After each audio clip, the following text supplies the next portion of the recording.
Screen की left side जो शख्स दिख रहा है उसका नाम है मुख्तार अंसारी। छत्तीसगढ़ का रहने वाला है और इसने 3 मासूमों की ज़िंदगी ले ली है, जिसमें ये जो पहली औरत है इनकी उम्र 40 साल है। इनका नाम है कौशाली ठाकुर। इनकी जो दूसरा तस्वीर है ये उनकी बेटी है जिसका नाम है मुस्कान ठाकुर, और ये उनका 9 साल का बच्चा है जिसका नाम है मिंटू ठाकुर, और जो लड़की है उसकी उम्र 17 साल है। इन तीनों का मर्डर कर देता है। इन तीनों को कुल्हाड़ी से मार मार के मौत के घाट उतार देता है। और 1.5 महीने बाद इस बात का पता चला है कि इसका मर्डर मुख्तार अंसारी ने किया है। लेकिन मुख्तार अंसारी ने ऐसा किया क्यों? मुख्तार अंसारी का ना डायरेक्ट लेना देना था उस औरत से, ना उस लड़की से, ना उस बच्चे से, फिर भी उसने इन तीनों की हत्या क्यों कर दी? और मुख्तार अंसारी इनका जान पहचान वाला भी था। तो ये पूरी मर्डर केस क्या है, ये ट्रिपल मर्डर है क्यों, और ऐसे क्या बात थी कि जो जानकार था उसने इन तीनों का मर्डर कर दिया?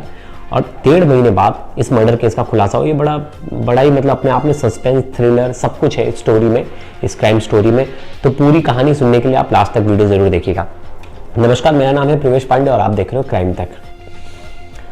छत्तीसगढ़ का बलरामपुर जगह है जहाँ वहाँ एक दिन एक खेत में 3 डेड बॉडी के पार्ट्स मिलते हैं। मुंडी अलग, डेड बॉडी के पार्ट्स सब अलग अलग जगह मिलते हैं। पास के पुलिस स्टेशन में कंप्लेंट दी जाती है, पुलिस आती है, पुलिस इन्वेस्टिगेट करती है तो पता चलता है कि 3 लोगों का मर्डर हुआ है। उनको कुल्हाड़ी से काटा गया है और पुलिस पता लगाने में लग जाती है कि ये डेड बॉडी है किसकी। तो आसपास में वो देखती है कि किस किस नाम पे कंप्लेंटेंट है या कहाँ कहाँ से कंप्लेंट आई है। तो ऐसा पता नहीं चलता है कि आसपास में कोई 3 मर्डर या 3 जो लोग गायब हैं उनकी कोई कंप्लेंट हो, ऐसे कुछ है, ये कुछ पता नहीं चलता है पुलिस को। पुलिस सीसीटीवी देखती है तो सीसीटीवी में एक इंसान दिखता है, मतलब एक आदमी दिखता है। वो 3 इन फैमिली के साथ, मतलब जो माँ है कौशाली ठाकुर, मुस्कान ठाकुर और उसके बेटे मिथुन ठाकुर, इन तीनों के साथ जा रहा था। ये वही शख्स है जिसका मैंने पहले सबसे स्टोरी में स्टार्टिंग में जिक्र किया था, मुख्तार अंसारी। मुख्तार अंसारी के साथ ही जा रहे थे तो आस पड़ोस के लोगों को दिखाया गया, वीडियो दिखाया गया, तो कुछ लोगों ने इसे पहचान लिया, कहा कि ये तो मुख्तार अंसारी है, झाड़ फूक का काम करता है और इसका छोटा मोटा बिजनेस है, उसके लिए भी काम करता है। पुलिस उस तक पहुंचती है और पुलिस उसे पकड़ लेती है। लेकिन अब पकड़ लेती है तो वो पूरी घटना का विवरण बताता है कि उसने मर्डर क्यों किया। वो मान जाता है, पुलिस जब पकड़ लेती है, सख्ती से पूछती है कि तूने मर्डर क्यों किया, तो वो मान जाता है। वो एक ऐसा रिश्ता बताता है जिसे सुनकर पुलिस भी शॉक होती है, और मैं खुद शॉक हो गया था जब स्टोरी पढ़ रहे थे।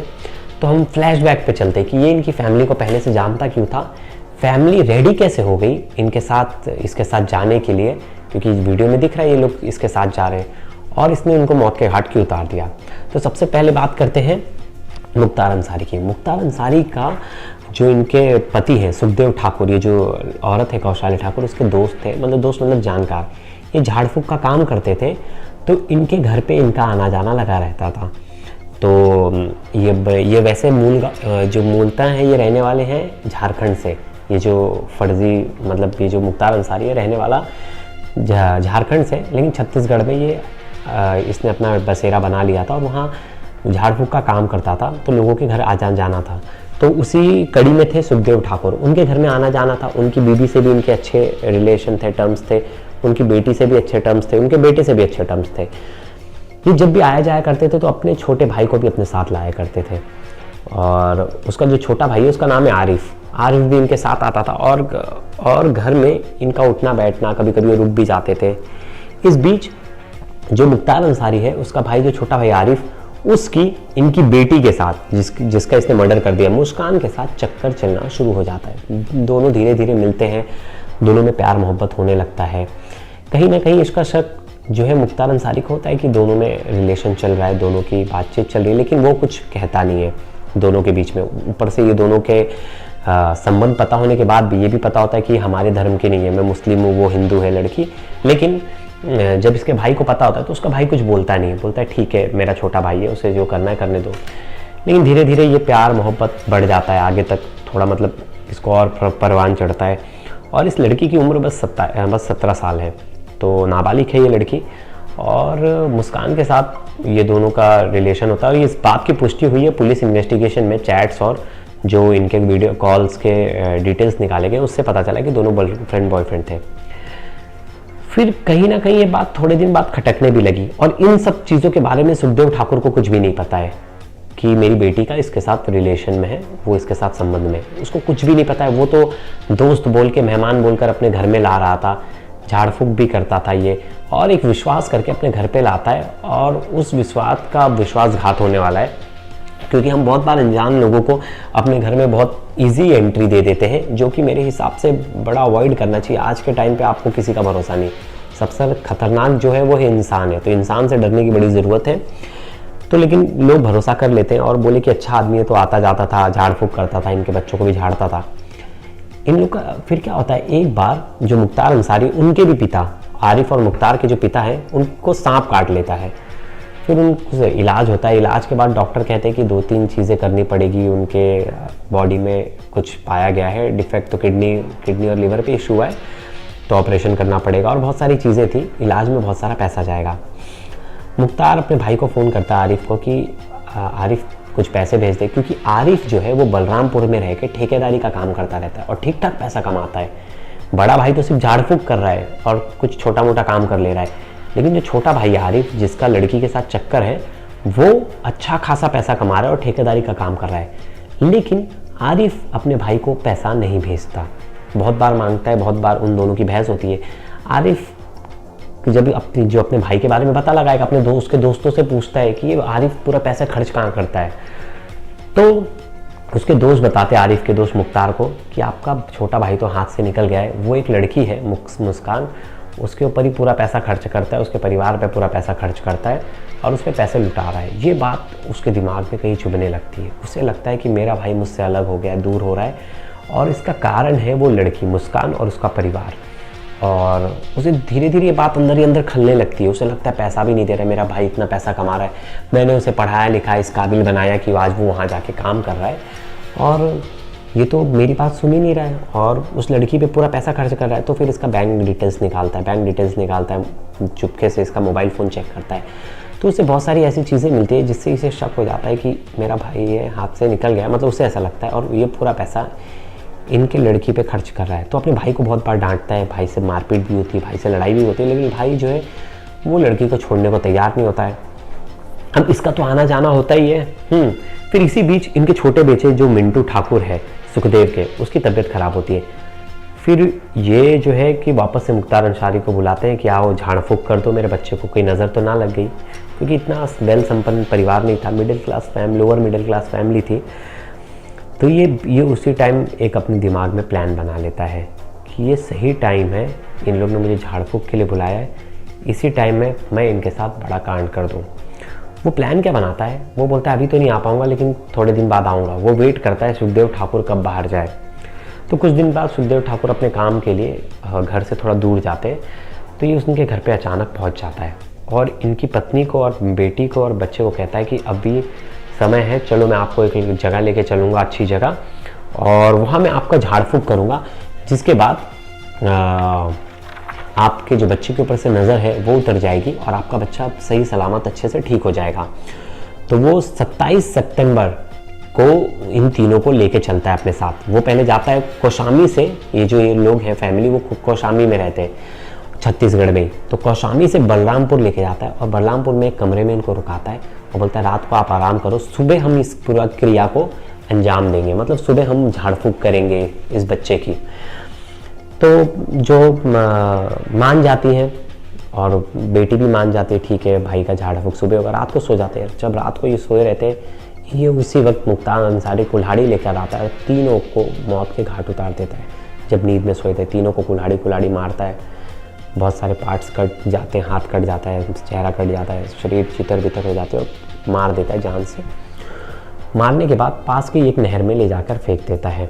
नहर जो कि बहुत सारी खेतों से जुड़ी हुई होती है, तो वो थोड़े दिन बाद अब इसने मार तो दिया, अब जिसकी पत्नी गायब हुई है वो कंप्लेंट तो करेगा, लेकिन यहाँ आता है एक छोटा सा ट्विस्ट और पुलिस की गैर जिम्मेदारी और पुलिस का कैसे सेटिंग इसमें दिख रहा है वो बताऊंगा। तो सुखदेव ठाकुर जाते हैं पुलिस स्टेशन और वो बोलते कि साहब मेरी पत्नी गायब है और मुझे शक है कि वो जो गायब है वो इसके वजह से, मुख्तार अंसारी की वजह से और उसके भाई की वजह से है, क्योंकि इससे भी थोड़ा बहुत शक था। तो पुलिस उसे बुलाती मुख्तार अंसारी को और उसके भाई को और पूछताछ करके छोड़ देती है। वो बताता भी है उसका छोटा भाई आरिफ कि वो तो भैया के साथ गई थी। मतलब देखो यहाँ तक बता देता और पुलिस कुछ एक्शन नहीं लेती, ना एफआईआर दर्ज करती है गुमशुदगी रिपोर्ट की कि कोई फला इंसान यहाँ से गायब हुआ है, एक औरत, एक नाबालिग बच्ची और एक छोटा सा बच्चा, ये तीनों लोग गायब हुए, उनकी एफआईआर पुलिस नहीं लिखती है। फिर क्या होता है कि इसे तो कॉन्फिडेंस आ जाता है, मैंने तो डेड बॉडी दूर फेंकी, अब मुझे कोई पकड़ने वाला नहीं है।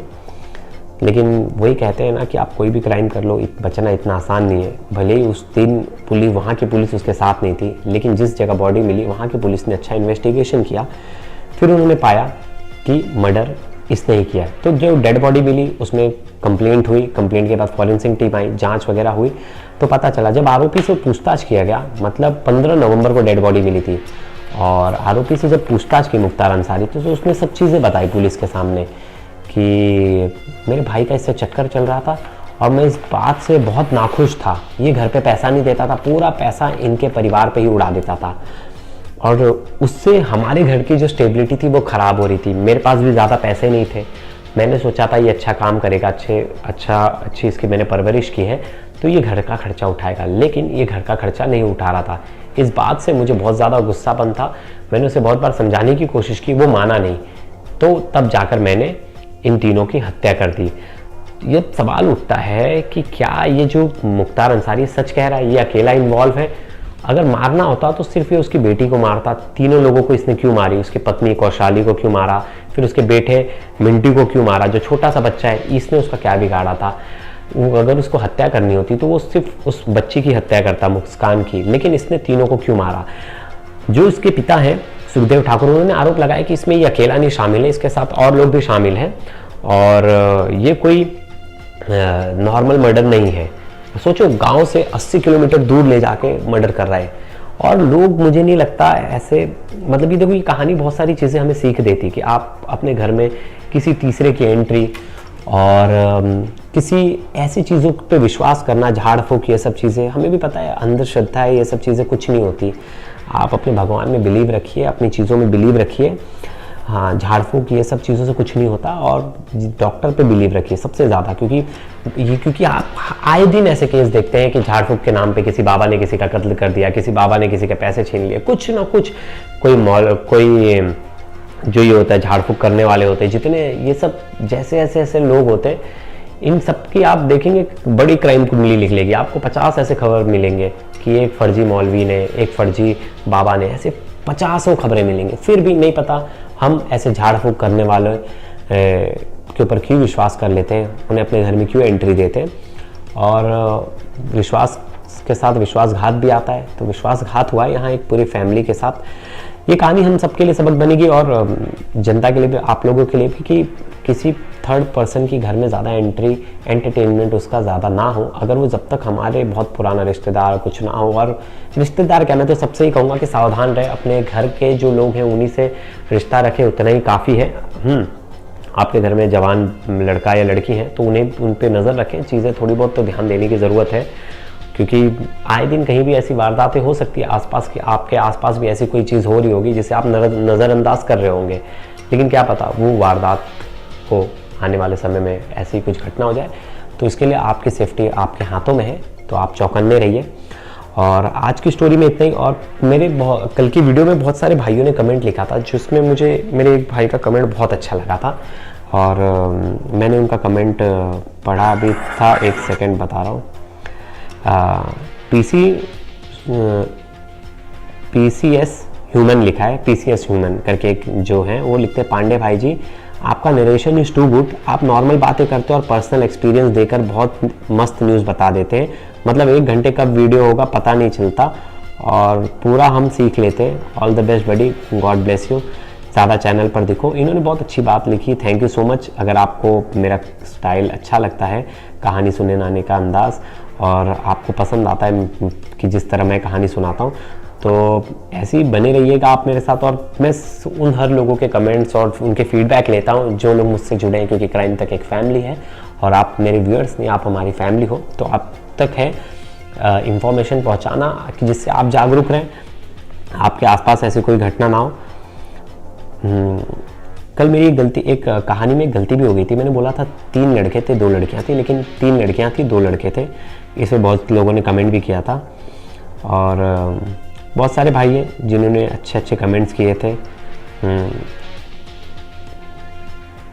एक जो लिखते बुलेट राजा, अच्छा वीडियो बनाया आपने, love you from Spain bro. Spain से लिख रहे हैं मेरे लिए, thank you so much bullet Raja ji. और ऐसे बहुत सारे कमेंट्स, मैं सब कमेंट्स पढ़ता हूँ। और एक मना अश्विनी जी लिख रही हैं, you explain so nicely, I am sharing. Thank you so much मना जी, आपका बहुत बहुत धन्यवाद। तो ऐसे बहुत सारे लोग हैं और मुझे अच्छा लगता है। I like your approach. और एक और है संगीता जी, जो लास्ट ले रहा हूँ मैं, संगीता जी, वो लिखते हैं, I like your approach towards viewers, love the way you talk, thank you, love from Italy. Thank you so much. बहुत सारे जगहों से अच्छे से प्यारे प्यारे मैसेजेस आ रहे हैं। और मेरी स्टोरीज का, अगर आपको मेरा तरीका अच्छा लग रहा है और आप मेरी स्टोरी नरेशन को अच्छा वो दे रहे हैं, प्यार दे रहे हैं, तो उसके लिए बहुत बहुत धन्यवाद। आप सबसे जुड़ता रहूँगा। आप इसी तरह कमेंट्स कीजिए, मैं आपके कमेंट्स भी लूँगा, आपकी बातें भी करूँगा। ऐसा नहीं है कि सिर्फ मेरी कहानियाँ सुनाऊँगा, जो मेरे पास स्टोरीज है वही आपके पास भी कुछ ऐसी कहानी है, आपके साथ भी ऐसा कुछ गलत हुआ है तो आप हम तक शेयर करें, क्राइम तक पर मेल करें और बताएं आपकी बातें। तब तक के लिए धन्यवाद, फिर मिलते हैं।